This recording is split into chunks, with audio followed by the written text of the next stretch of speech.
السلام عليكم ورحمة الله. حبايب قلبي أبطال تانية إعدادي في كل مكان في مصر، عاملين إيه؟ يا رب تكونوا بخير. طب حبايب قلبي، أهلا بيكم في حصة الحل على الوحدة التالتة. الوحدة اللي أنا عارف إن هي عاملة لك أزمة شوية، غابات وحشائش وصحاري ومش عارف إيه وإيه وإيه. طيب بص يا حبيب قلبي بقى، طبعا أول حاجة هنبدأ بيها هي الخرايط، بس إحنا عملنا فيديو للخرائط لوحدها عشان تمسك كده الخريطة بتاعتك تفرمها لوحدها، تمام؟ والنهارده انا وانت بقى هنبدا نحل ونطبق على الوحده الثالثه كل اشكال الاسئله، علشان اي سؤال يجي لك على الوحده الثالثه تبقى انت ايه؟ تمام فيه. بس طبعا زي ما انت عارف ان انت لازم تحل معايا، ما ينفعش تتفرج عليا وانا بحل وتجيب بقى فشار كده واندومي وتقعد تاكل. انا مش مسلسل، انت لازم تشارك معايا الحل وتفكر معايا وتحاول تحل قبلي. يعني انت مثلا يا سيدي هتلاقيني بقرا في سؤال، تمام؟ طيب هتلاقيني مثلا ممكن احل السؤال ده بسرعه، لان طبعا مش هضيع الوقت في ان استنى. هتلاقيني بحل السؤال ده بسرعه، انت تعمل ايه؟ انت وقف الفيديو قبل ما احل وابدا فكر انت، فكر انت، حل انت، بعد كده شغل شوفني بقول ايه. لقيت اجابتي زي اجابتك، تمام كده انت حليت السؤال صح وزي الفل. اتفقنا يا بطل؟ طيب يلا بينا. هنبدا الاول بسؤال اكمل هنسخن بيه. هنسخن بسؤال اكمل، تمام؟ ساعه ما هنخلص سؤال اكمل ده تسخين كده، نخش بقى على بما تفسر، ناخد سؤال بما تفسر نخلصه نفرمه، نرجع تاني مثلا ايه، نحلي بسؤال اختر الاسئله انت بتحبها، وهكذا. تمام يا بطل؟ طيب يلا بقى كده معايا. السؤال الثاني سؤال اكمل العبارات الاتيه. رقم واحد بيقول لي تختلف نظم الغابات في اسيا واوروبا من حيث انواعها وايه وايه. حلو قوي، ثانيه واحده افهم السؤال. يعني ايه يا مستر؟ يعني نظم الغابات يا حبيبي اللي في اسيا واوروبا مش زي بعضها. يعني مثلا الغابات اللي في اسيا انواع، تلاقي عندك مثلا غابات مداريه مختلفه خالص عن الغابات الصنوبريه، مختلفين عن بعض في كل حاجه. طيب السؤال هنا بيقول لك بقى الغابات دي بتختلف من حيث انواعها وايه وخصائصها وتوزيعها. يبقى انا عندي الغابات بتختلف من حيث انواعها وخصائصها وتوزيعها. هتلاقي الغابات مختلفه من حيث الثلاث حاجات دول، من حيث انواعها، انواع خصائصها، كل غابه الخصائص بتاعتها مختلفه عن الثانيه، من حيث توزيعها، من حيث مكانها. اتفقنا؟ طيب السؤال اللي بعده بيقول لي هنا تتكون تربة نظام الغابات الموسمية، اعرف بقى معلومات يلا، من الرواسب الايه؟ شوف لما تجيلك بقى كلمة الرواسب دي مفيش غيرها عندك يا باشا في المنهج، الرواسب الطينية. الرواسب الايه يا باشا؟ الطينية. طيب تعالى اللي بعده. تسقط الثلوج في نظام الغابات النفضية في فصل ايه؟ شوف يا مستر، سقوط الثلوج اكيد مش فصل الصيف يعني، امال ايه؟ فصل الشتاء. خلاص يبقى تسقط الثلوج في الغابات النفضية في فصل الايه؟ الشتاء. طيب امال في الصيف بيسقط ايه في الغابات النفضية؟ افتكر بقى معايا، في الصيف امطار، في الشتاء ثلوج. طيب من الحيوانات التي تعيش في نظام الغابات النفضية ايه وايه؟ الغابات النفضية بيعيش فيها حيوانات، تقريبا كان فيهم حيوان كده مهدد بالانقراض، ده الدب. الدب الاسود الاسيوي. خد بالك عشان انت عندك الدب القطبي، تمام، وعندك الدب الاسود، ما تلخبطش ما بينهم. وكمان السناجب. طيب يقل تنوع الحيوانات التي تعيش في نظام حشائش السافانا بقارة آسيا عن الموجودة بقارة إيه؟ طبعا أنت دلوقتي على طول أول ما شفت كلمة قارة وبعدها نقط قلت على طول إيه؟ أوروبا. لأن أنت عندك آسيا وأوروبا. استنى يا عم، استنى يا عم بس وركز معايا. بقول لك الحيوانات اللي بتعيش في نظام السافانا بتاع آسيا، تمام؟ بتقل عن الحيوانات اللي موجودة في قارة أفريقيا. مش إحنا قلنا إن السافانا في آسيا مختلفة عن السافانا في أفريقيا؟ طب ما تفكرني يا مستر بالموضوع ده تاني. بص يا حبيبي، نظام السافانا في افريقيا، ركز، قصير، تمام، الحشائش قصيره عن اسيا. يعني حشائش السافانا في اسيا اطول من السافانا في افريقيا. طبعا هتقول لي ليه اشمعنى؟ هقول لك لان الامطار في اسيا اكتر، كميتها اكبر من الامطار في اوروبا، في قصدي في افريقيا. تمام كده؟ شفت حتى انا اتلخبطت بين اسيا واوروبا لان احنا طول المنهج شغالين اسيا واوروبا، مفيش افريقيا جديده دي. طيب تمام يا حبيبي، يبقى السافانا مختلفه بين اسيا وبين افريقيا. في مين اطول؟ في اسيا اطول من افريقيا. طب بص الحته اللي جايه دي بقى، تنوع الحيوانات اللي بتعيش في السافانا في افريقيا اكتر من اسيا. تمام يا بطل؟ طيب هنا بيقول لي من الاخطار البشريه التي تواجه، بص انا كلمه البشريه دي بس لما تجيلك في اي سؤال علم عليها بدايره كده على طول، تعود تمام عشان ما تغلطش من البشريه وبين الطبيعيه. من الاخطار البشريه التي تواجه نظام الحشائش الحاره ايه وايه؟ انا عندي اخطار كتير بتواجه الحشائش الحاره او السفنه، في منهم طبيعي وفي منهم بشري. طيب انا عايز بقى دلوقتي البشري. خد عندك يا باشا البشري، الرعي الجائر، الرعي الجائر لان اللي بيرعى الحيوانات دول بشر فده خطر بشري. خد عندك كمان الحرائق البشريه لان انت عندك حرائق طبيعيه. خد عندك كمان التوسع العمراني، كل دي يا باشا اخطار بتواجه الحشائش الحاره. طيب من الحيوانات المعرضه لخطر الانقراض بنظام الحشائش المعتدله، ها المعتدله اللي هي الستبس، فيها حيوانات معرضه بالانقراض زي مين كده يا مستر يعني؟ والله زي الجمل، ها ذو السنامين، الجمل البري ذو السنامين والجاموس البري، يبقى دي حيوانات معرضه للانقراض فين؟ في نظام الحشائش المعتدله. طيب يظهر على المنحدرات الجبليه شاهقه الارتفاع وفوق هضبه التبت برضه مرتفعه، نظام الحشائش الايه؟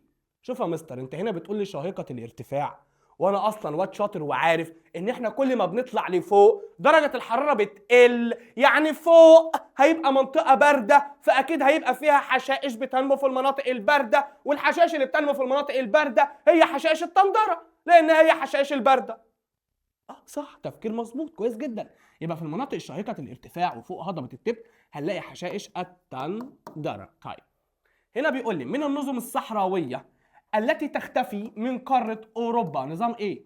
شوف برضو يا مستر انا هقول لك نفس الكلام، انت علمتنا يا مستر المره اللي فاتت ان قاره اوروبا دي قاره معتدله في المنطقه المعتدله، فهي ما عندهاش حر، ما عندهاش حر، فاكيد الصحاري اللي هتبقى في اوروبا دي صحاري حاره، ما خلاص معروفه، يبقى نظام الصحاري الحاره. شكرا، لان اوروبا ما فيهاش حر يا مستر، اوروبا ما فيهاش حر. طيب جدع تعال.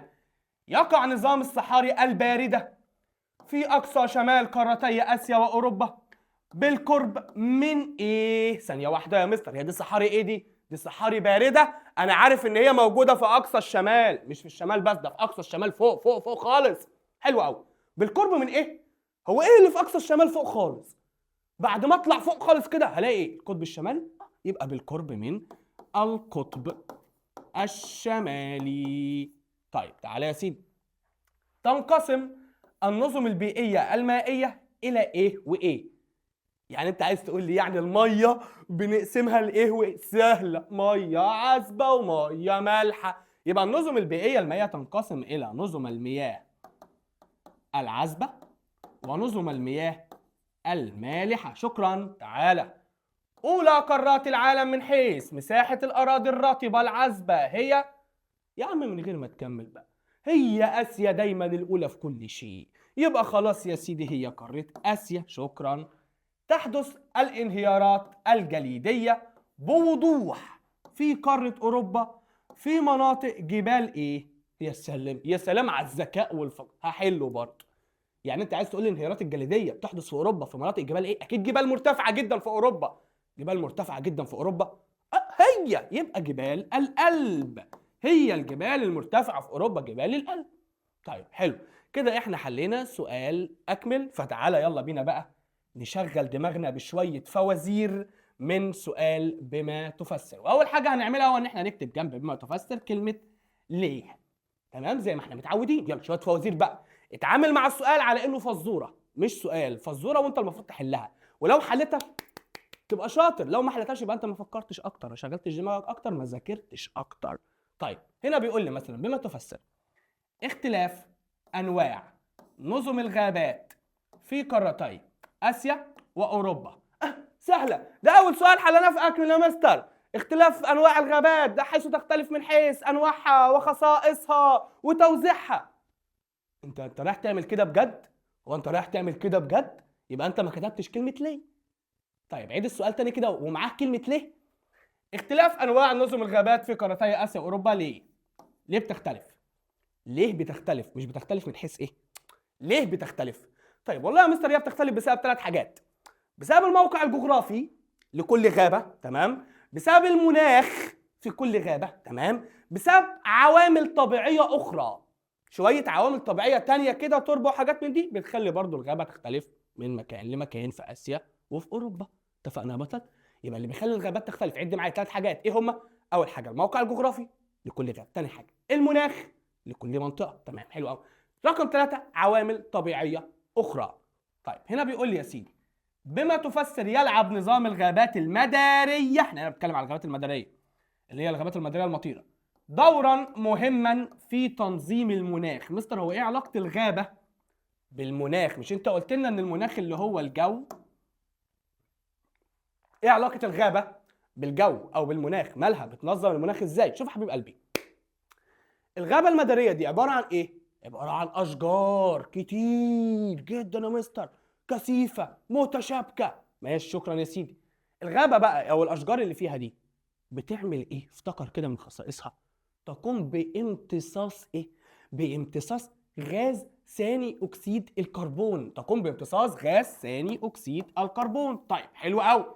لما بتمتص غاز ثاني اكسيد الكربون من الجو، فده بيقلل من ظاهرة الاحتباس الحراري، لان انا شاطر وعارف كل ما غاز ثاني اكسيد الكربون بقى اكتر، كل ما ظاهرة الاحتباس الحراري هتتعمل اسرع، وساعتها هيحصل احتباس حراري في الكرة الارضية، ودرجة الحرارة هتعلى، ويحصل تغيرات مناخية، هتبدأ كل حاجة تبوظ. تمام. فالاشجار الطيبة الجميلة دي بتمتص غاز ثاني اكسيد الكربون علشان تبطأ من ظاهرة الاحتباس الحراري وتنظم لنا المناخ بتاعنا. خلاص، يبقى ده أول حاجة عرفناها. زائد ضيف على كده إن كمان الأشجار بتاعت الغابات المدارية دي يا مستر، تمام، ليها علاقة بالمطر. بالمطر. إزاي بقى يا مستر؟ الأشجار يا سيدي بتفقد المية اللي فيها من خلال الأوراق. يعني الورقة بتاعت الشجرة دي بتطلع مية، تمام، بتطلع إيه؟ مية، فعملية اسمها عملية النتح. الميه اللي بتطلع من الورقه دي بتطلع في شكل بخار ميه، بتطلع في شكل ايه؟ بخار، بتتبخر، فبتطلع لفوق لحد ما تبدا تتكثف في شكل سحب كده، تتكثف، بعد كده يسقط المطر. ايه ده؟ بجد الاشجار كمان ادت الى سقوط المطر وكده؟ شفت يا سيدي. طيب حلو قوي. يبقى فعلا نظام الغابات المداريه المطيره له دور مهم في تنظيم الايه؟ المناخ، حيث تقوم الأشجار بامتصاص غاز ثاني أكسيد الكربون مما يؤدي إلى بطء الاحتباس الحراري، كما أن الأشجار تفقد المياه فتتحول إلى بخار ماء مما يساعد على سقوط المطر. طيب تعال، بما تفسر تعرض نظام الغابات المدارية المطيرة في قارة آسيا للتدهور. ليه يا غابات يا مدارية؟ ايه اللي بيخليكي تتدهوري؟ يا ترى بتتعرضي لأخطار طبيعية ولا أخطار بشرية؟ أنا أشك في البشر، هم اللي بيعملوا كل حاجة غلط. طيب تعالى يا سيدي، الغابات المدارية بتتعرض للتدهور بسبب الأنشطة البشرية. البشر اللي عايشين هناك بيعملوا إيه؟ أنا أقول لك. يجوا كده على الأشجار بتاعت الغابة، قطع قطع قطع قطع. طب يا عم تقطع الأشجار ليه؟ يقول لك والله أنا بقطع الأشجار دي لسببين. إيه هما يا سيدي؟ أولا ممكن أبيع الأخشاب بتاعتهم وأكسب فلوس. ثانيا ممكن استغل مساحه الغابه دي في الزراعه مثلا. فانا كده سببين بيخلوني اقطع الاشجار. طب يا عم انت كده بتبوظ النظام، بتعرضه للتدهور، ما يفرقش معايا. حلو قوي. يبقى الغابات في اسيا اللي هي الغابات المداريه المطيره بتعرض للتدهور ليه؟ بسبب الانشطه البشريه. الانشطه البشريه زي ايه؟ زي الصناعه غير المستدامه. والصناعه غير المستدامه دي بيتحط بقى تحتها حاجات كتير، زي قطع الاشجار، زي عمليات التعدين غير المستدام، وهكذا. طيب هنا بيقول لي يتسم مناخ نظام الغابات الموسميه بالجفاف شتاء. اوكي، وهنا بيقول لي ليه. شوف حبيب قلبي، الغابه الموسميه دي غابه غريبه قوي. في الصيف يسقط عليها مطر غزير، في الشتاء مفيش ولا نقطه ميه. طيب احنا محتاجين نقول ليه، اشمعنى. شوف يا عم، الغابه المداريه دي، الغابه قصدي الموسميه دي، خليني كده ايه ارسمها لك. دي مثلا الغابه الموسميه. شوف يا سيدي الفاضل، الغابه الموسميه دي في فصل الشتاء، في فصل الايه؟ الشتاء، بنلاقي كده في سحب، تمام. وعلى فكره السحب عندنا في الدراسات بنسميها رياح، تمام، سواء محمله ببخار الماء او جافه. لو كانت السحابه فيها مطر فدي اسمها رياح محمله ببخار الماء. لو كانت السحابه ما فيهاش ولا نقطه ميه فدي اسمها رياح جافه. تمام، اتفقنا؟ فلما بيجي فصل الشتاء، الرياح الجافه اللي في وسط اسيا او في اليابس الاسيوي بتبدا تتحرك في اتجاه الغابه الموسميه.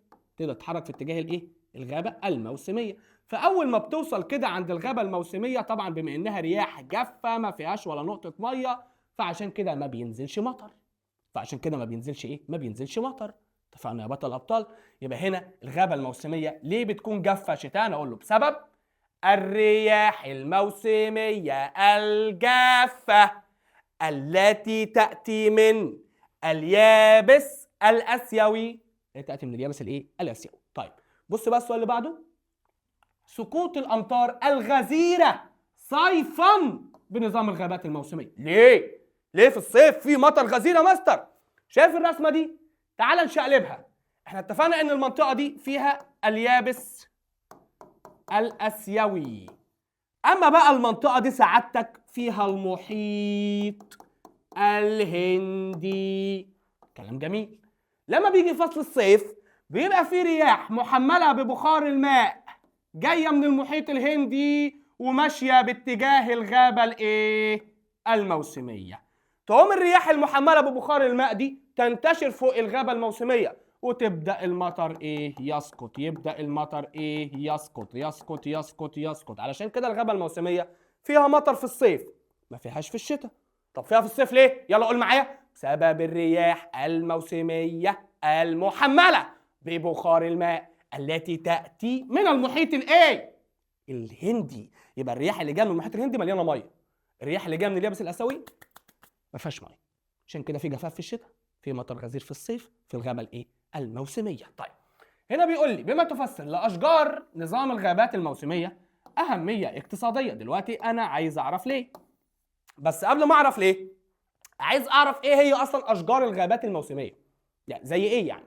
قال كل اشجار الغابات الموسميه دي زي الخيزران وزي الساج.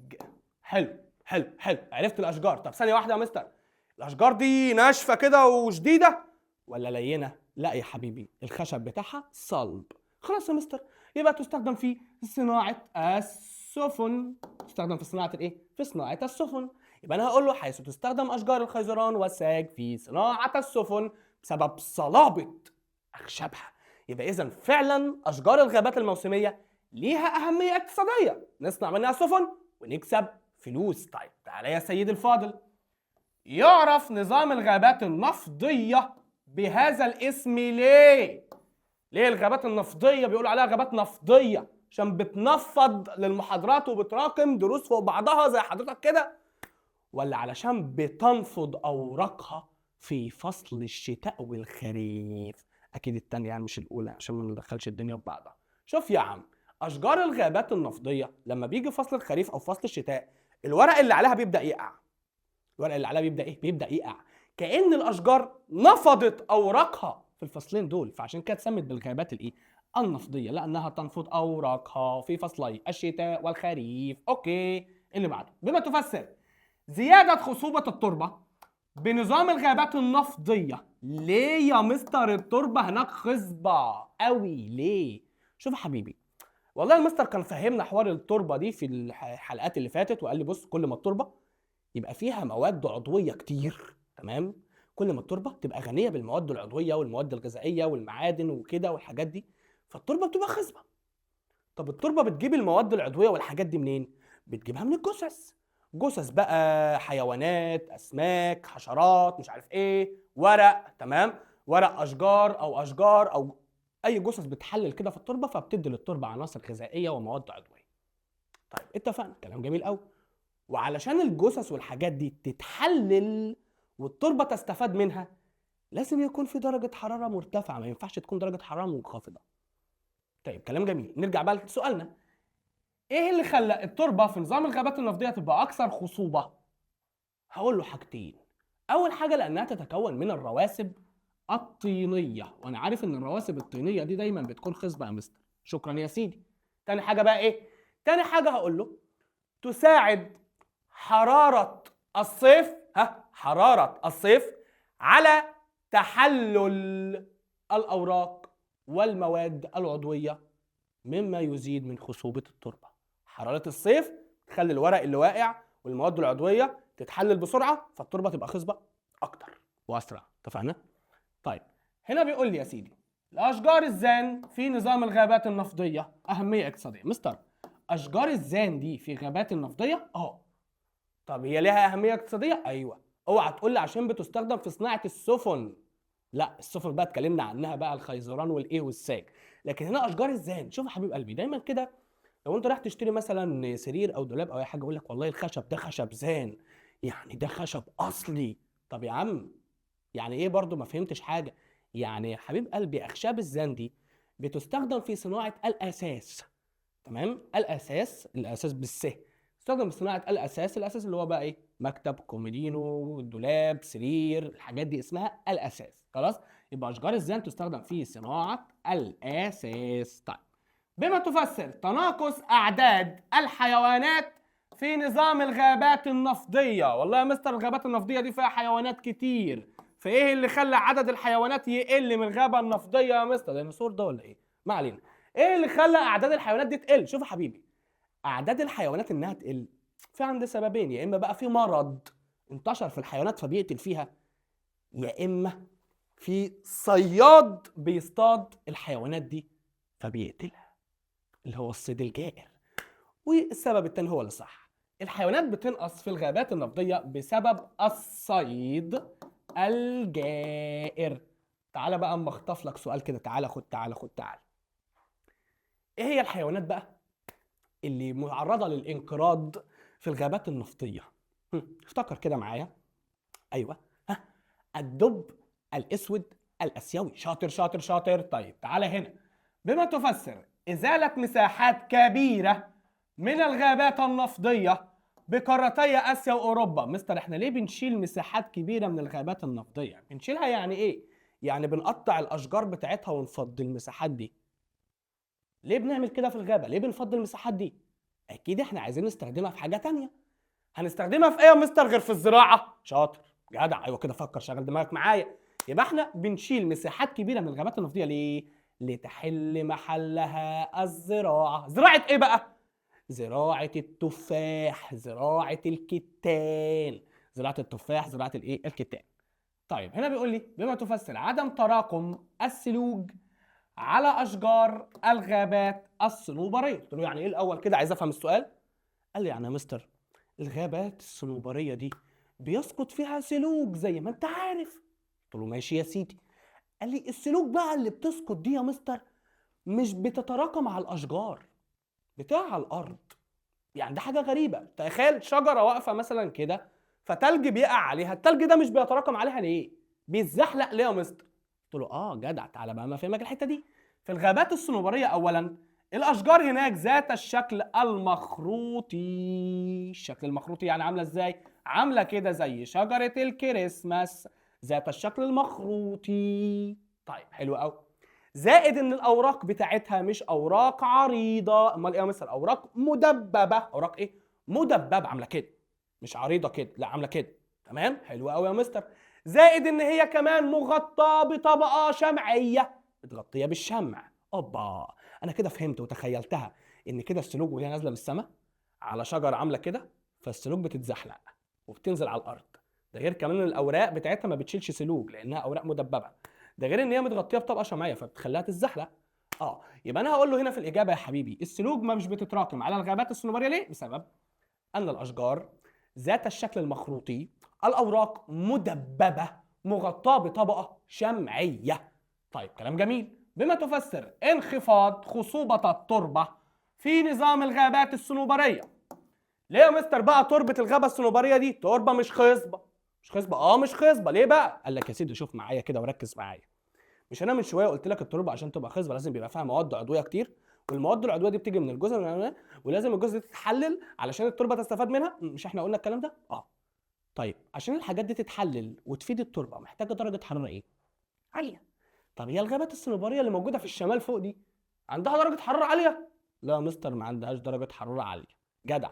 يبقى اذا المواد العضويه اللي مرميه على التربه سواء جثث او كده بتغيب قوي على ما تتحلل، تاخد وقت طويل على ما تتحلل، وبتتعفن فوق سطح التربه، فعشان كده التربه مش خصبه. يبقى التربه بتاعه الغابات الصنوبريه مش خصبه. ليه؟ هقول له يا سيدي بسبب بطء تحلل المواد العضويه وتعفنها فوق التربه بسبب انخفاض درجات الحراره في الغابه الصنوبريه. وصلت لك الحته دي؟ طيب هنا بيقول لي بما تفسر لاشجار الغابات الصنوبريه أهمية اقتصادية ليه؟ ثانية واحدة يا مستر، هي إيه أصلا الأشجار اللي في الغابات الصنوبرية؟ اسمها غابات صنوبرية، يبقى فيها أشجار اسمها أشجار الصنوبر. طيب كلام جميل. فيها أشجار تانية اسمها أشجار الشربين. أوكي كلام جميل. الأشجار دي بقى مهمة في إيه؟ هسألك سؤال، الخشب بتاعها صلب زي الخيزران والساج أو زي الزان؟ لا يا مستر مش صلب، الأخشاب بتاعتها لينة. طيب لينه يعني ما تنفعش بقى لا في صناعه سفن ولا في صناعه اساس ولا في اي حاجات من الناشفه دي، يبقى بتستخدم في صناعه الورق. الايه؟ الورق. يبقى الصنوبر والشربين بيستخدموا في صناعه الايه يا بطل الابطال؟ صناعه الورق. صناعه الايه؟ الورق. طيب تعالى يا سيدي، سؤال هنا جميل بيقول لي ايه؟ بما تفسر انتشار البعوض في فصل الصيف في نظام الغابات الصنوبريه؟ ليه يا مستر بيبقى فيه بعوض كتير تمام في فصل الصيف في الغابات الصنوبريه؟ اشمعنى يعني ايه البعوض؟ اشمعنى يعني؟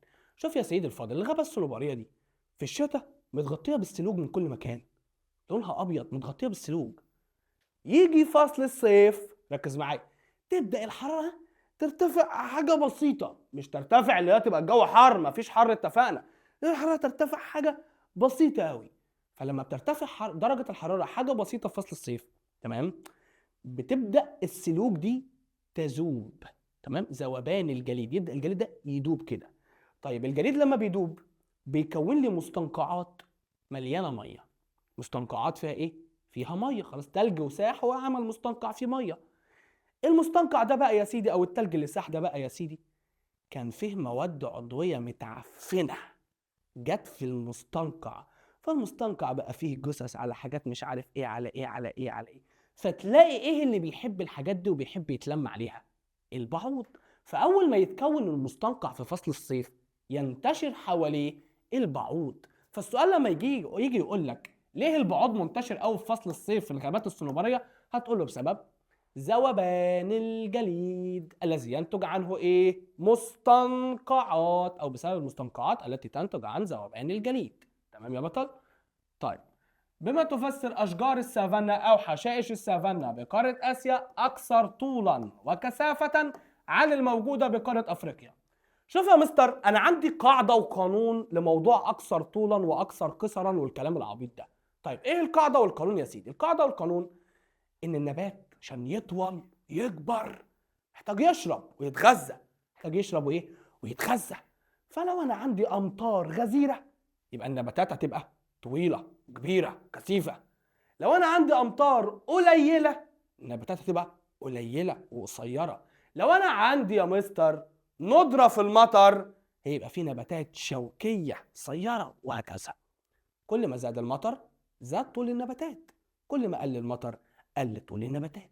فانت هنا لما تيجي تقول لي حشائش السافانا في اسيا اكثر طولا عن الموجوده في افريقيا، يبقى اكيد المطر في اسيا اكتر من افريقيا. حلو قوي. يبقى بسبب غزاره الامطار في قاره اسيا اكثر من قاره افريقيا. طيب بما تفسر تحتاج تربه نظام الصحاري المعتدله مجهود كبير لزراعتها. قلت له يعني ايه يا باشا الكلام ده؟ قال لي يعني احنا يا مستر على فكره الارض الصحراويه احنا ممكن نستصلحها ونزرعها. قلت له صح، حصل، ممكن نزرعها، بس يا مستر بقى تربه نظام الصحاري المعتدله صعب جدا نزرعها ومحتاجه مجهود رهيب. قلت له ليه؟ قال لي لان التربه دي يا مستر عباره عن تربه رمليه خشنه قليله المواد العضويه. يبقى التربه في الغابات المعتدله مالها؟ تربه رمليه خشنه قليله المواد العضويه مما يحتاج لمجهود رهيب لزراعتها. طيب تعالى يا سيدي، بما تفسر نباتات نظام الحشائش البارده قصيره الجذور وسطحيه. النباتات اللي في نظام الحشائش البارده اللي هي التندره بقى، نبات بيبقى عامل كده، بص ادي مثلا النبات اهو، نبات كبير جميل جميل جميل جميل اهو، نبات حلو جميل سكر. لكن تيجي تبص على الجذور بتاعه النبات، تمام، تيجي تبص على الجذور تلاقي الجذور قد كده بس. ده جذر النبات قد كده. فواحد بيسأل بيقول لي ليه بقى الجذور بتاعه النبات دي قصيره كده؟ قلت له باختصار يا سيدي، الحشائش البارده دي يا بطل الابطال طبقات التربه فيها بتفضل متجمده معظم العام. قلت له يعني ايه؟ قال لي يعني التربه يا مستر طبقات، في طبقه فوق كده سطحيه، تمام، في طبقه تانية تحت كده، في طبقه ثالثه تحت كده في طبقه رابعه تحت كده، وهكذا. قلت له ماشي. قال لي لما بيجي بقى فصل الصيف في الحشائش البارده، الطبقه السطحيه دي بس هي اللي بتبدا الجليد اللي فيها يذوب. بيبدا الجليد ايه؟ يذوب في الطبقه السطحيه بس. اما بقيه الطبقات فهي متجمده في الصيف، في الشتاء، في الربيع، في الخريف، متجمده طول العام. فالنبات يا مستر الجذور بتاعته مش بتقدر تخترق الا الطبقه السطحيه بس من التربه بس. يجي النبات يحاول يخترق الطبقه اللي بعدها ما يقدرش لانها متجمده، فعشان كده بتبقى الجذور بتاعته صغيره. لكن لو قدر يخترق الطبقات اللي بعدها الجذور هتبدا تطول. اتفقنا يا بطل؟ يبقى ليه جذور الحشائش البارده قصيره وسطحيه؟ هقول له حيث ان الجليد يذوب في الطبقة السطحية فقط في الحشائش الباردة، بينما تبقى باقي الطبقات متجمدة طوال العام. هنا يا سيدي بيقول لي بما تفسر تعرض الحياة البرية في نظام الحشائش الباردة للتدهور. الحشائش الباردة اللي هي حشائش الايه؟ التندرة. ليه بقى الحياة البرية في حشائش التندرة بتتعرض للتدهور؟ هقول له بص يا مستر، اللي بيخلي الحشائش دي تتعرض للتدهور زيها زي اي حاجة البشر اللي عايشين هناك بسبب قيام السكان رغم قلة عددهم. يعني السكان اللي عايشين هناك دول مش كتير، عددهم قليل. بسبب قيام السكان رغم قلة عددهم بإيه بقى؟ بشوية أنشطة. إيه الأنشطة اللي بيعملوها؟ الصيد، ودي أهم حاجة بتموت الحيوانات. التعدين بيبوظ الدنيا. إنشاء بقى منتجعات التزلج على الجليد، وبناء المساكن والطرق وهكذا. كل دي حاجات بتعرض الحشائش البارده للايه يا بطل؟ للتدهور. يبقى السبب قيام السكان رغم قله عددهم ببعض الانشطه، وابدا اقول له بقى مثل الصيد، التعدين، بناء الطرق، بناء المساكن، تطوير منتجعات التزلج على الجليد وهكذا. بما تفسر قله سقوط الامطار في نظام الصحاري المعتدله. ليه يا مستر في الصحاري المعتدله ما فيش مطر ليه؟ اشمعنى يعني؟ مع انها معتدله. يا سيدي مش هتفرق معتدله ولا بارده، ركز معايا. مفيش مطر لان الصحاري المعتدله دي متحوطه بايه؟ بسلاسل جبليه مرتفعه. يبقى لان الصحاري المعتدله تقع خلف سلاسل جبليه مرتفعه، فلما تيجي السحب اللي فيها مطر علشان تدخل للصحاري المعتدله تلاقي ايه في وشها؟ تلاقي جبل. فالسحب تخبط في الجبل والمطر اللي فيها يسقط على الجبل وشكرا. لكن ما بتعديش الناحيه الثانيه، ما بتعديش عند الصحاري المعتدله. يبقى هنا هقول له بسبب وقوع نظام الصحاري المعتدله خلف سلاسل جبليه عاليه مرتفعه. طيب بما تفسر عدم ملائمه تربه نظام الصحاري البارده لنمو النباتات. ليه يا مستر بقى الصحاري البارده دي ما فيهاش نباتات؟ خد بالك، خد معلومه من هنا، ان الصحاري البارده دي غير ملائمه لنمو النباتات، ما فيهاش نباتات. امال فيها بعض الطحالب في فصل الصيف، قد تنمو بعض الطحالب، قد، وممكن ما تنموش. اتفقنا؟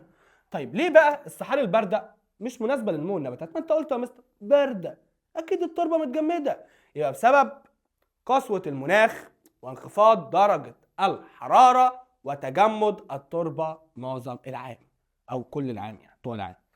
طيب هنا بيقول لي تعد انهار قاره اسيا اكثر في التنوع البيولوجي مقارنه بانهار قاره اوروبا. كده دخلنا بقى في النظم البيئيه المائيه. ليه الانهار اللي في اسيا فيها تنوع بيولوجي اكتر من الانهار اللي في اوروبا؟ ليه يا سيدي؟ هقول له يا سيدي الفاضل والله ده بسبب تنوع المناخ في اسيا عن اوروبا. احنا عارفين يا مستر ان كل ما المناخ تنوع كل ما الكائنات الحيه هي كمان بتتنوع. فانت هنا بتقول لي الانهار بتاعت اسيا اكثر في التنوع البيولوجي ليه بقى من انهار اوروبا؟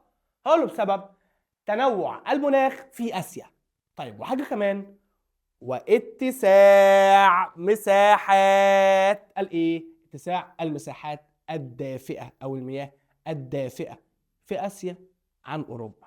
والمية الدافية اللي في اسيا دي بيعيش فيها انواع كتير من الحيوانات، من قصدي الكائنات الحية، لكن في اوروبا مفيش مياه دافئة، لان زي ما انت عارف اوروبا معتدلة، ما فيهاش اي حاجة دافئة ولا اي حاجة حارة، فعشان كده هي مش موجود فيها الكائنات دي، لكن موجودة في اسيا بس. يبقى اللي خلى التنوع البيولوجي في انهار اسيا يبقى اكتر من اوروبا بسبب تنوع المناخ واتساع مساحات المياه الدافئه. طيب هنا بيقول لي تعتبر بحيره بيكال من اشهر البحيرات العذبه في العالم. هي بحيره بيكال دي في اسيا ولا في اوروبا؟ موجوده يا مستر في اسيا. طب هي ليه مشهوره؟ ايه اللي شهرها؟ والله يا مستر اللي شهرها انها اعمق بحيره في العالم، يعني غويطه جدا، اعمق بحيره في العالم، وانها من انقى بحيرات العالم لدرجه ان هي اتسمت بلؤلؤه سيبيريا، لدرجه ان هي نقيه جدا كده، لما تنزل فيها تبقى شايف كل حاجه حواليك، شايف السمك، شايف كل حاجه. يبقى لانها اعمق بحيره ومن انقى البحيرات في العالم ومن اكبر خزانات المياه العذبه في العالم، وكمان تتميز بتنوعها البيولوجي الكبير، علشان كده منظمه اليونسكو ضافتها على قائمه التراث العالمي تمام بتاعتها. يبقى احنا عندنا بحيره بيكال، دي بحيره موجوده في اسيا، بحيره مشهوره جدا. يلا بسبب ايه؟ بسبب انها اعمق بحيره في العالم. بسبب ايه تاني؟ من انقى البحيرات في العالم، من اكبر الخزانات الطبيعيه للمياه العذبه في العالم، تميز بتنوعها البيولوجي الكبير. طيب هنا بيقول لي يا سيدي بما تفسر التنوع البيولوجي الكبير للبحر المتوسط. يعني ليه البحر المتوسط ده يا مستر فيه تنوع بيولوجي كتير، حيوانات وكائنات حيه كتير بتعيش فيه؟ والله ده بسبب كثره الانهار العذبه التي تصب ايه في البحر المتوسط. كثره الانهار العذبه اللي بتصب في البحر المتوسط هي اللي خلت فيه التنوع البيولوجي الكبير ده. طيب بما تفسر تعرض البحر المتوسط للتلوث. يبقى البحر المتوسط مع انه من اكثر البحار تنوعا بيولوجيا، الا انه كمان من اكثر البحار تعرضا للتلوث. تلوث يبقى بسبب القاء. ايوه القاء ايه بقى؟ بسبب مستر والله القاء مثلا مياه الصرف تمام في البحر، صح كده؟ اه صح. وممكن بسبب كمان القاء النفايات البلاستيكيه في البحر. اه ما هو ده هيعمل تلوث. يبقى التلوث في البحر المتوسط بيحصل بسبب القاء النفايات البلاستيكيه، وكمان مياه الصرف سواء صرف صحي او صرف زراعي. ويا سيدي كمان ان البحر المتوسط ده يعني ضيق متصل في المحيط بفتحه ضيقه اللي هي خليج جبل طارق، اللي هي قصدي مضيق جبل طارق تمام، كمان مع ضيق اتصاله بالمحيط، فالتلوث او الحاجات اللي بتترمى فيه دي كانت ممكن تمشي مع المحيط تمام وتنتشر في المحيط، فيبقى التلوث في البحر اقل.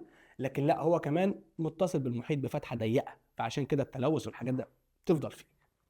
بما تفسر تدهور نظم الاراضي الرطبه العذبه بقاره اسيا واوروبا. طيب ايه اللي خلى الاراضي الرطبه العذبه دي يا مستر تتدهور؟ هقول له يا سيدي عندنا اللي الاراضي الرطبه العذبه اللي في قاره اسيا بتتدهور هي وفي اوروبا بسبب انها بتتعرض للتجفيف. التجفيف يعني زي ما انت عارف الاراضي الرطبه دي فيها ميه بس مش كتير، زي المستنقع كده، فييجوا الناس بقى ايه يجففوا الميه اللي فيها دي. بص تخيل معايا كده كانك فاهم انت مسكت بقى شيليمو كده شفطت الميه اللي في الايه اللي في الارض الرطبه، فانت كده جففتها، فاهمني؟ سيبك من الكلام ده. طيب حلو قوي، يبقى بتتعرض للتجفيف ان احنا بنشيل الميه اللي فيها طبعا عشان نستغل مساحتها في الزراعه او كده تمام، او لتصريف مياهها لاغراض الزراعه، ان احنا ممكن ناخد الميه بتاعتها عشان نستخدمها في زراعه النباتات او كده. اتفقنا يا بطل؟ فعلشان كده الاراضي الرطبه العذبه في اسيا واوروبا تعرض للتدهور بسبب ايه؟ بسبب التجفيف او تصريف مياهها لاغراض الزراعه. طيب هنا بيقول لي اهميه خليج البنغال بالنسبه للنظم البيئيه المائيه المالحه. لازم تبقى فاهم الاول ان خليج البنغال ده من المسطحات المائيه المفتوحه اللي متصله بالمحيط بفتحه واسعه، متصل بالمحيط الهندي. فهنا بيقول لك ايه اهميته للنظم البيئيه للمياه المالحه. والله يا سيدي اهميته انه يحتوي على اعداد كبيره جدا من الثدييات البحريه والكائنات البحريه بتعيش فيه، يعد موطنا للعديد من الثدييات البحريه والكائنات البحريه. طيب بما تفسر يختفي نظم الشعاب المرجانيه من قارة أوروبا. فاكر يا حبيب قلبي لما كنا بنقول إن الشعاب المرجانية دي اللي بيعملها مجموعة من الكائنات الدقيقة زي حيوان المرجان أو زي كائن المرجان، وقلت لك إن كائن المرجان اللي بيعمل الشعاب المرجانية دي مش بيعيش في أي مية كده والسلام، لا لا لا لا لا، ده ليه شروط. إن لازم المية دي تكون دافية، لازم تكون نظيفة، لازم تكون صافية، لازم تكون الشمس بتوصل لها، ليه كده شروط. فالشروط اللي كائن المرجان محتاجها مش موجودة في قارة أوروبا، علشان كده كائن المرجان مش بيعيش في قارة أوروبا، فعشان كده الشعاب المرجانية مش موجودة في قارة أوروبا. اتفقنا؟ يبقى ليه الشعاب المرجانية دي بتختفي من أوروبا؟ هقول له يا سيدي لعدم توافر الظروف الملائمة لإيه؟ لنمو الكائنات المسؤولة عن تكوين الشعاب المرجانية. زي مثلا ان هو كائن المرجان بيحب الميه تبقى دافيه، واحنا عارفين ان اوروبا مفيش حاجه دافيه، اوروبا فيها حاجه معتدله او بارده، دافيه مفيش. طيب هنا بيقول لي بما تفسر قيام اوروبا باصدار قانون 2024 بالنسبه للنظم البيئيه. قانون 2024 ده مستر ده قانون اصدرته اوروبا، والقانون ده خاص بالنظم البيئيه المائيه والبريه. طبعا القانون ده معمول ليه؟ لاستعاده النظم البيئيه المائيه والنظم البيئيه البريه لوضعها الطبيعي من خلال اعاده الانهار لوضعها الطبيعي. انه يا جماعه الانهار دي احنا بنعمل فيها حاجات كتير جدا، بنرمي فيها مياه صرف، بنعمل فيها سدود، بنعمل محطات توليد طاقه، بنعمل حاجات كتير جدا. ما ينفعش يا جماعه، الكائنات اللي عايشه في الانهار دي بتتدهور. طيب احنا عايزين نعمل ايه؟ عايزين نرجع الانهار دي تاني لوضعها الايه؟ الطبيعي. خلاص، فعشان كده اوروبا اصدرت قانون 2024 لاستعاده النظم البيئيه، سواء نظم ايه؟ سواء نظم بريه او نظم مائيه. طب هتعملوا كده ازاي يا جماعه؟ قال لك من خلال استعاده الانهار لوضعها الايه؟ لوضعها الطبيعي. طيب تعال نشوف كده، فاضل اسئله بما تفسر. خلصت اسئله بما تفسر وفي ما نتائج. طب بقول لك ايه بقى، زي ما اتفقنا تعال نروح نحلي بسؤال اختر اللي انت بتحبه. فين اختر فين اهو. يلا بينا كده نحلي بسؤال اختر، بعدين ايه؟ نرجع تاني. هنا بيقول لك يا سيدي اي المناطق التاليه ينتشر بها نظام الغابات المداريه المطيره. انت بتسال عن نظام الغابات المداريه المطيره، والله هو المستر قال لنا بقى ايه؟ نظام الغابات المداريه المطيره ده من النظم اللي بتحب الجو الحر، فانا اكيد هدور في منطقه الجو فيها حر. جدع، برافو عليك، دي حته حلوه قوي تخليك ما تغلطش. طيب الساحل الغربي للهند، والله يا مستر هي الهند موجوده تحت فالجو فيها حر، فدي ممكن تبقى خيار صح، بس هكمل. شرق سيبيريا، ده سيبيريا فوق يا عم في التلج. منشوريا فوق برضه بين المعتدل وبين البارد يعني. اجزاء من كوريا واليابان، ايه ده يا عم؟ منشوريا وكوريا واليابان الحاجات دي كلها جنب بعض كده على نفس دائره العرض، فالمناخ هناك واحد، مفيش حاجه من دول حر غير الهند. يبقى الساحل الغربي للايه؟ للهند. انت كده بتحل تمام بذكاء مش بحفظ، انت كده فاهم فبتدور على الاجابه الصح. تعال، ينتشر نظام غابات البحر المتوسط فين؟ والله مستر غابات البحر المتوسط جنب البحر المتوسط، فخلينا يعني ندور. إيه، غرب اسيا؟ غرب اسيا والله في حته برضو غرب اسيا تمام ممكن. جنوب شرق اسيا؟ لا دي بعيده قوي عن البحر المتوسط، الغي. شمال غرب اوروبا؟ لا بعيد برضو عن البحر المتوسط. شرق اوروبا؟ شرق اوروبا هو البحر المتوسط في جنوب اوروبا تقريبا يعني بقى. فغابات البحر المتوسط تحت، فاحنا ممكن برضو نلغي دي ونقول ان هو موجود في غرب ايه؟ في غرب اسيا. هنا بقى يا سيدي في سؤال رقم 3 بيقول لي ايه؟ سقوط الامطار الغزيره وارتفاع درجات الحراره صيفا، خلي بالك من كلمه صيفا دي، من الخصائص المناخيه للنظام ايه؟ تعال ندور. انت بتتكلم على ارتفاع درجه الحراره في الصيف، انا هدور على غابه الجو فيها حر. طيب يلا نشوف. حشائش التندره دي مش غابه، الغي. غابات صنوبريه الجو فيها برد، الغي. غابات نفضيه يعني معتدل شويه فهي بيسقط فيها امطار غزيره في فصل الصيف، ترتفع درجه الحراره في فصل الصيف، ممكن نحطها في الحسبان. طيب غابات موسميه، ايوه هي الموسميه اللي بتسقط فيها امطار غزيره في فصل الصيف، هي دي، اختارها على طول، شاطر. هنا بقى يا سيدي في رقم 4 بيقول لي تتسم الغابات الموسميه شتاء بايه؟ طبعا انت عارف بقى، انت عارف الغابه الموسميه بقى وشرحناها شتاء، اقول لك تتسم والله شتاء يا مستر بالجفاف، معروفه يعني الغابه الموسميه في الشتاء ما فيهاش مطر. طيب هنا بيقول لي تسقط الامطار الغزيره في نظام الغابات الموسميه، اوكي، بسبب هبوب الرياح الموسميه القادمه منين؟ انا اكتب بس الاول جنب الرياح الموسميه هنا الصيفيه، الرياح دي بتيجي في الصيف مش في الشتاء. طيب الرياح بقى اللي بتخلي المطر ينزل في الغابات الموسميه في فصل الصيف، امطار غزيره، دي جايه منين؟ تعال نشوف كده يا سيدي. جايه من البحر الاحمر؟ لا بعيد. محيط هادي؟ بعيد. محيط هندي؟ جايه من المحيط الهندي. يبقى الرياح الموسميه اللي بتيجي في فصل الصيف على الغابات الموسميه وتخلي المطر يسقط بشكل غزير، دي جايه من المحيط الهندي. طيب هنا بيقول لي ينمو في نظام الغابات النفضيه اشجار ايه؟ غابات النفضيه صنوبر، دي في الصنوبريه ملناش دعوه بيها، والشربين كذلك برضو في الصنوبريه.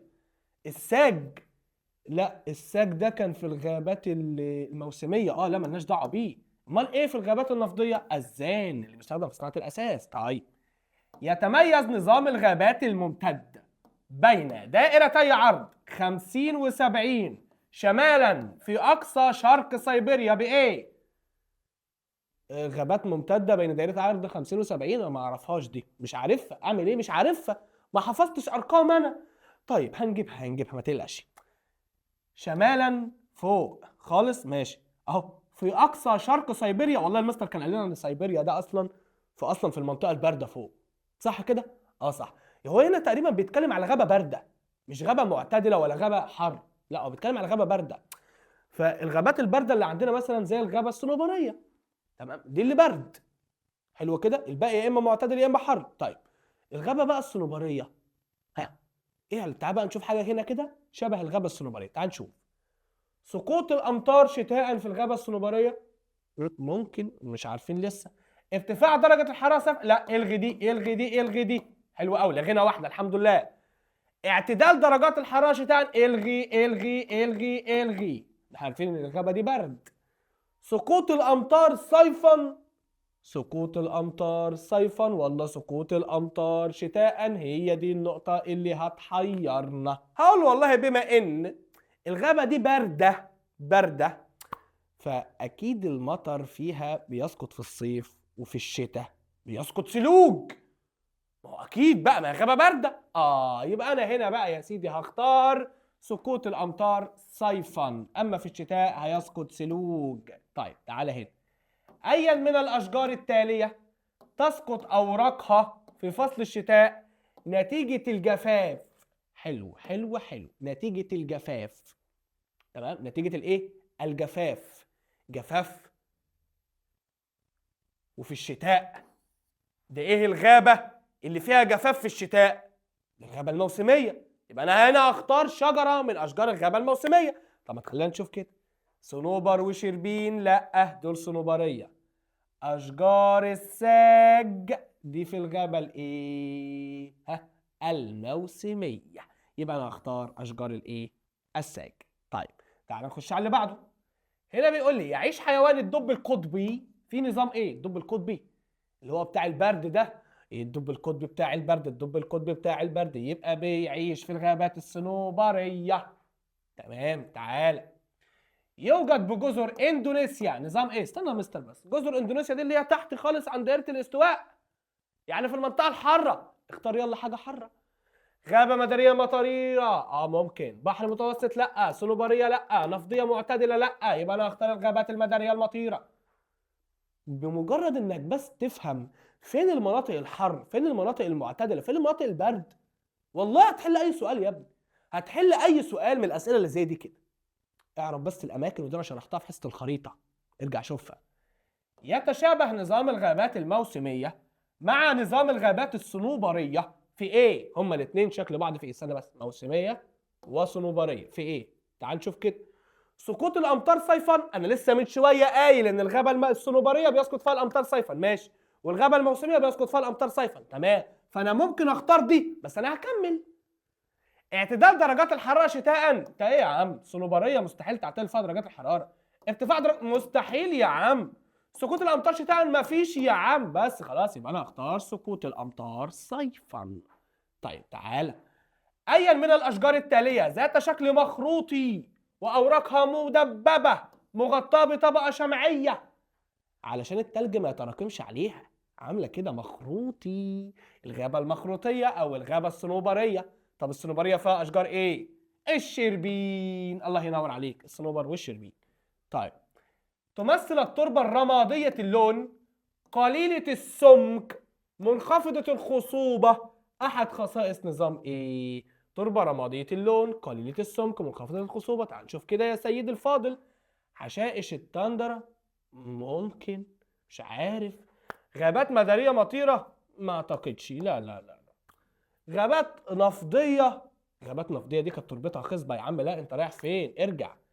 غابات صنوبرية ممكن. انا هنا بقيت محتار بين اتنين، الغابات الصنوبرية ولا حشائش التندرة. فانا هنا عايز بقى ايه؟ افكر. هما الاتنين تقريبا كانت تربتهم منخفضة الخصوبة، بس مش هما الاتنين كانت تربتهم رمادية اللون. وما دام رمادية اللون يبقى احنا هنا بنتكلم عن الغابات الصنوبرية. طيب تعالى يا سيدي، توجد كل من نظام الغابات الموسمية ونظام حشائش السافانا فين؟ الغابات الموسمية وحشائش السافانا هما الاتنين موجودين في حتة تقريبا كده، يعني الموسمية والسافانا الاتنين دول عايزين منطقة حارة. فخلينا نشوف كده. الهند منطقة حارة فممكن. كوريا نو، كوريا نو. اقليم منشوريا برضو نو. جزر اندونيسيا منطقة حارة. هما الاتنين مناطق حارة، فانا هختار الهند ولا جزر اندونيسيا؟ هختار طبعا الهند. يبقى احنا هنا هنختار يا حبيب قلبي الهند، مش هنختار جزر اندونيسيا، لان الغابات الموسميه وحشائش سافانا مش موجودين في اندونيسيا. اندونيسيا فيها الغابات المداريه المطيره. طيب، من الاخطار الطبيعيه التي تواجه نظام الحشائش الحاره، اخطار طبيعيه، ها علم على اخطار طبيعيه عشان ما تلخبطش. تغيرات مناخيه ممكن، نمو عمراني كبير ده بشري، رعي جائر بشري، تحول لزراعه المحاصيل بشري. يبقى انا هختار التغيرات المناخيه حتى من غير ما اعرف، مجرد ان انا عارف ايه البشري وايه الطبيعي هقدر احل الصح. طيب، كان اهم طرق التجاره والسفر في الماضي بين قارتي اسيا واوروبا يمر بنظام اهم طرق التجاره ده طريق الحرير. طب طريق الحرير كان بيمر فين؟ في انهي نظام؟ الاستبس، لان احنا كنا بنقول ان الاستبس له اهميه تاريخيه عشان بيمر بيه طريق الحرير. طيب، من المناطق التي ينتشر بها نظام الحشائش البارده. بارده. طيب، اقصى شمال قاره اسيا ممكن. شمال شرق الصين لا. جنوب غرب اوروبا. جنوب غرب اوروبا لا. شبه الجزيره العربيه اكيد لا. يبقى احنا هنقول شمال، اقصى شمال قاره اسيا. طيب تعالى يا سيدي، يعد من الخصائص المناخيه المميزه لنظام حشائش التندرة ايه؟ سقوط الامطار قليله صيفا. مش عارفين ندرة سقوط الامطار؟ لا يا عم، ده حشائش يا عم، ما فيهاش امطار ازاي يا عم؟ صيف قصير ودافئ في حشائش التندرة. دافئ؟ دافئ ايه يا عم؟ ده اذا كان اسمها حشائش بارده. اعتدال درجات الحراره شتاء، انت بتقول ايه يا عم؟ بقول لك اسمها حشائش بارده. يبقى امطار قليله صيفا، صح كده. طيب هنا بيقول لي من الطيور التي تعيش في نظام الحشائش البارده. بارده بارده بارده، ايه الطيور؟ يا ترى الترمجان ولا نقار الخشب ولا الطاووس الهندي؟ الطاووس الهندي لا يا عم بقى، ولا طائر ابو منجل؟ هنا احنا محتارين. ما هو ابو منجل ده برضو لا. نقار الخشب لا لا لا، يبقى هو طائر الترمجان. طيب هنا بيقول لي يعد الجمل البري ذو السنامين من الحيوانات المعرضة للانقراض بنظام ايه؟ الجمل البري ذو السنامين بحشائش الاستبس. طيب، تجمد التربة معظم العام يعد أحد خصائص نظام تجمد التربة معظم العام. يبقى أنا عايز حاجة حرة، دي مش حرة، دي مش حرة. ها يا ناس، عايز حاجه بارده. انا عايز حاجه بارده، دي مش بارده ودي مش بارده. طيب عندنا المخروطيه بارده، عندنا حشائش التندره بارده، تجمد التربه معظم العام يعد احد خصائص ايه؟ احد خصائص حشائش التندره. طيب هنا بيقول لي جميع المناطق التاليه يوجد بها نظام الصحاري الحاره ويخرج عنها ايه؟ الصحاري الحاره موجوده في شبه الجزيره العربيه، موجوده في جنوب ايران، موجوده في باكستان، لكن مش موجوده في شمال الصين. يوجد نظام الصحاري المعتدلة بقارة أوروبا في مساحة صغيرة بجزءها. قارة أوروبا فيها صحاري معتدلة في مساحة صغيرة بجزءها الإيه؟ شمالي، جنوبي، شرقي، غربي. أنا هختار الشرقي. طيب حلو أوي. من الأخطار الطبيعية التي تواجه الكائنات الحية بالأنهار. أخطار طبيعية، دور على أخطار طبيعية. صيد جائر لا، بناء سدود لا، صرف صحي لا، يبقى التغيرات المناخية هي ده الوحيد الخطر الطبيعي. خدت بالك انا بحل ازاي؟ خدت بالك معايا انا بحل ازاي؟ عايزك تشغل دماغك كده وانت ايه؟ وانت بتحل. طيب هنا بيقول لي يقع نهر هوانج هو في دولة ايه؟ هوانج هو ده شبه الصين ده يا مستر الصراحة، يعني هو الاسماء الغريبة دي في الصين. من البحار المفتوحة التي تطل عليها قارة آسيا. بحر مفتوح في قارة آسيا، الشمال بحر مفتوح بس ده في أوروبا. بحر متوسط مش مفتوح. بحر قزوين لا لا لا لا لا، يبقى هو بحر العرب، يبقى هو بحر الايه؟ العرب. طيب جميع النظم البيئية التالية تختفي من قارة أوروبا ما عدا ايه؟ تعال نشوف ايه اللي بيختفي من قارة أوروبا. حرة بيختفي من أوروبا، مدارية بيختفي من أوروبا، شعاب مرجانية بيختفي من أوروبا. يبقى النظم البحيرية العذبة هي دي الوحيدة اللي موجودة في أوروبا. تتميز قارة آسيا عن قارة أوروبا في وجود نظام إيه؟ آسيا موجود فيها نظام إيه مش موجود في أوروبا؟ طيب تعال نشوف كده يا سيدي. حشائش التندرة موجودة في الاتنين، أراضي رطب عذب موجودة في الاتنين، غابات البحر المتوسط في الاتنين. يبقى نظام المانجروف ده موجود في آسيا مش موجود فين؟ في أوروبا. وكده حبيب قلبي يبقى احنا كده حلينا سؤال اختر. فيلا بينا بقى نجيب سؤال ايه؟ مقالي، تمام؟ سؤال من نتائج كده نحل فيه سؤالين فنشغل دماغنا بيه كده تاني. فوازير فوازير انشط بقى كده معايا، يلا داخلين على مرحله تانيه. يلا بينا يا بطل الابطال نحل سؤال ما النتائج المترتبه على، وهنكتب جنبه ايه اللي حصل بعد، ودايما في الاجابه ادى ذلك الى. طيب يلا بينا كده نشوف. هنا بيقول لي ما النتائج؟ عدم تشابك اشجار نظام الغابات الموسميه. ايه اللي حصل لما اشجار الغابات الموسميه يا مستر ما بقتش متشابكه ببعضها وفي بينها وبين بعضها كده فاصل؟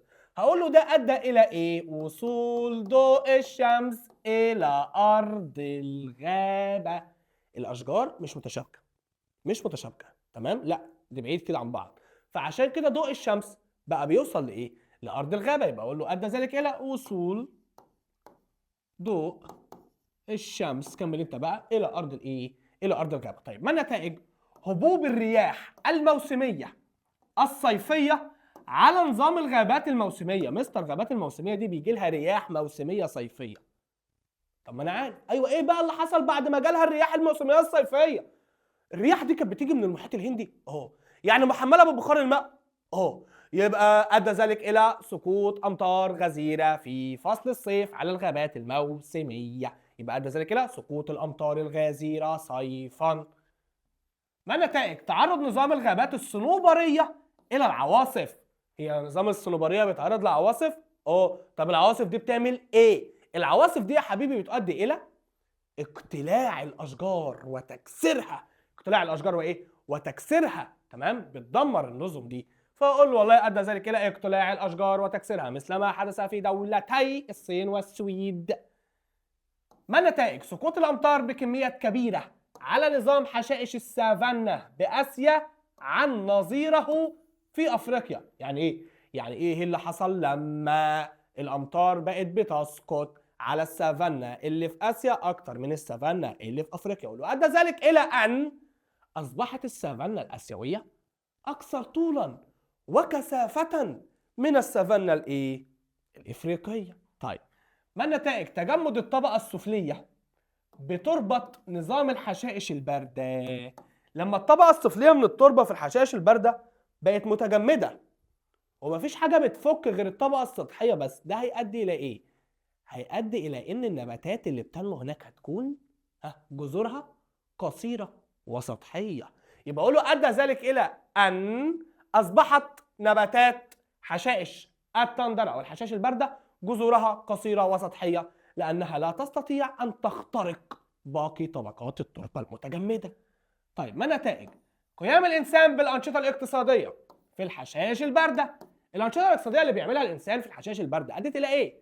والله يا مستر الانسان يعني يا اما ادى الى تلويث البيئه يا اما ادى الى تدهور الحياه البريه هناك. ما هو اكيد جدع، برافو عليك، ادى ذلك الى تلويث البيئه في الحشائش البارده وتدهور الحياه البريه. طيب ما النتائج؟ وقوع نظام الصحاري المعتدله خلف السلاسل الجبليه بالنسبه للمناخ. اقول له والله يا مستر بما ان الصحاري المعتدله دي موجوده خلف سلاسل جبليه عاليه، فده ادى الى ايه؟ ادى الى قله الامطار التي تسقط في الصحاري المعتدله. مفيش امطار كتير بتسقط هناك بسبب ان هي موجوده خلف سلاسل جبليه ايه؟ عاليه. طيب ما نتائج التنوع البيولوجي الكبير في بحيره بيكال؟ هي بحيره بيكال فيها تنوع بيولوجي كبير؟ طب ايه اللي حصل بقى بعد ما بقى فيها تنوع بيولوجي كبير؟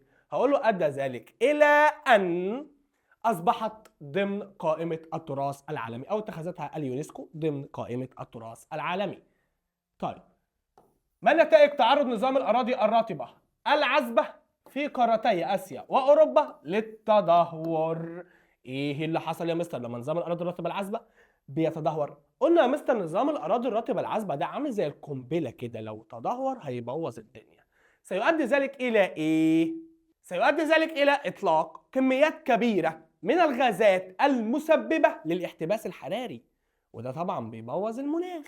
فاحنا عارفين بقى ان الاراضي الرطبه العذبه ده يا جماعه حاولوا تحافظوا عليها، لان لما بتتدهور بتؤدي الى ايه؟ اطلاق كميات كبيره من الغازات المسببه للاحتباس الحراري. ما نتائج تعرض النظم البيئيه في قارتي اسيا واوروبا للتدهور؟